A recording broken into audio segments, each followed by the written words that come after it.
dakilang kapistahan ng Banal na Santatlo ay linggo matapos natin ipagdiwang ang pagtatapos ng Easter season o Pasko ng Marino. The culmination and fulfillment of the Word of the Holy Trinity. At ngayon ay ibabalik naman tayo sa karaniwang panahon. Marahil kung iisipin natin ang kahulugan ng karaniwang panahon o ordinary time, we are tempted to think that we will be going back to the usual, to what is ordinary. Panahon na karaniwan, walang bago, paulit-ulit na lamang.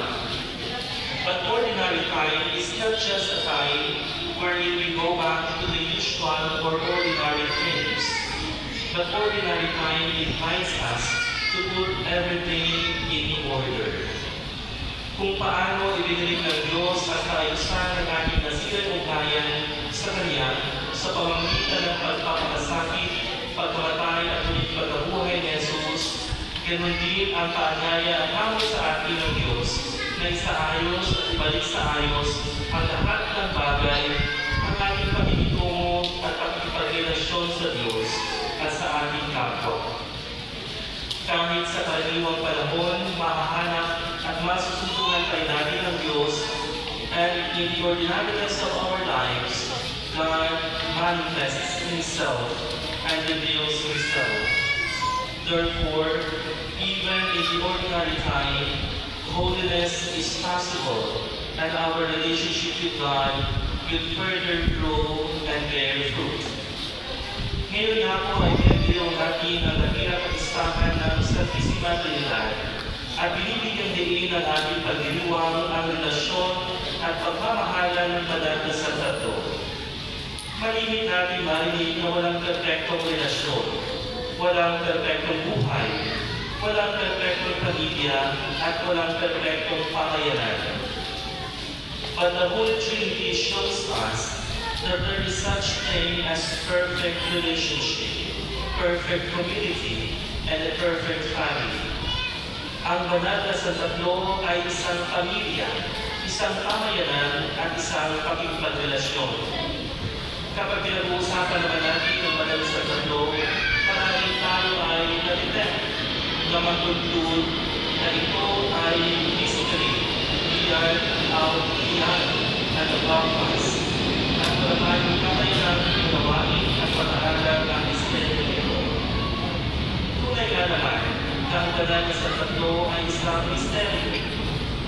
The Catechism of the Catholic Church teaches us that the mystery of the Most Holy Trinity is the central mystery of the Christian faith and of the Christian life. Bagamat ang Banal na Santatlo ay tunay na isang misteryo, however, God reveals Himself to us. Ipinakilala ng Diyos ang Kanyang sarili bilang Ama, Anak at Espiritu Santo.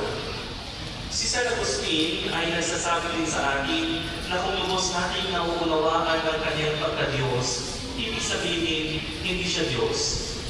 If we can comprehend God, then He is the God. We can never totally and fully understand God. Ngunit, bagamat hindi natin lubos na maunawaan ng Diyos, ang Kanyang pagka-Diyos, inihayag naman sa atin ng Diyos kung sino siya. Sa pamamagitan ng pagsasalarawan ni San Juan, kung sino at ano nga ba ang Diyos. Sabi ni San Juan, God is love. Ang Diyos ay pag-ibig. At ang kahulugan ng pag-ibig ay ang tuwid at naisin ang kabutihan ng iba. The definition of love is to will the good of the other. The object of love is always the others, not the self. Ang pag-ibig ng Ama ay hindi para sa Kanyang sarili, kundi para sa Anak at sa Espiritu Santo. Ang pag-ibig ng Anak ay hindi para sa Kanyang sarili, kundi para sa Ama at sa Espiritu Santo. At ang pag-ibig ng Espiritu Santo ay hindi para sa Kanyang sarili, kundi para sa Ama at sa Anak. Pag-ibig ang nagpapanatili sa relasyon ng Banal na Santatlo, sapagkat ang Diyos ay pag-ibig. At ang pag-ibig ng Banal na Santatlo ay hindi para sa sarili, kundi para sa atin. Kaya nga tayo ay nalikha dahil sa nag-uumapaw na pag-iibigan ng banal na Santo. Tayo ay nalikha dahil sa pag-ibig ng banal na Santo, sa pag-ibig ng Diyos. And this is the nature of love.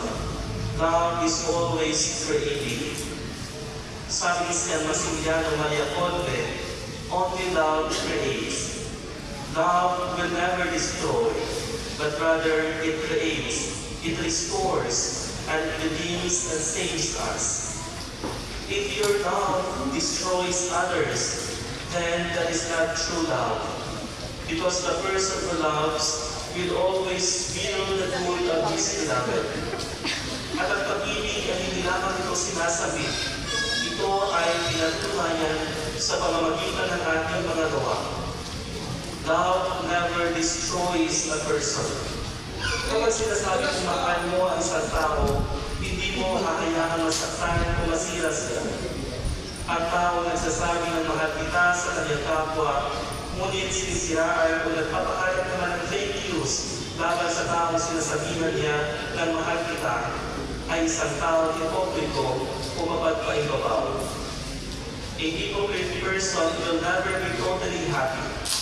Ang taong mapagpaibabaw at mapanira ay walang tunay na kaligayahan sa buhay at hindi niya kayang makamdam ng tunay na pagmamahal sapagkat wala din siyang kakayanang magpadama nito ng tunay at dalisay na pag-ibig.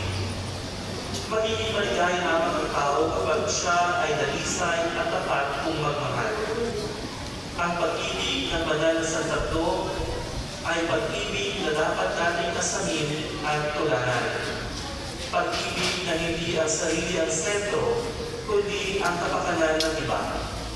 Pag-ibig na hinahangan at niluloob kung ano ang makabuti sa kanyang kapwa. Para sa mga magulang, mahalin po ninyo ang inyong mga anak. Para sa mga anak, mahalin ninyo ang inyong mga magulang. Para sa mga mag-asawa, mahalin ninyo ang isa't isa. Kung paano tayo iniibig ng Diyos, sana ay magbibigan din tayo. Paalala din po para sa mga mag-asawa. Malinaw na sinabi ni Jesus, love one another. Hindi niya sinabi love another one. Sana tayo ay maging tapat at dalisay sa ating pag-ibig sa Diyos at sa ating kapwa. Sa pag-ibig natin sa dakilang listahan ng Diyos, at sana'y makita natin sa araw-araw ng ating buhay ang pag-ibig ng Diyos sa atin.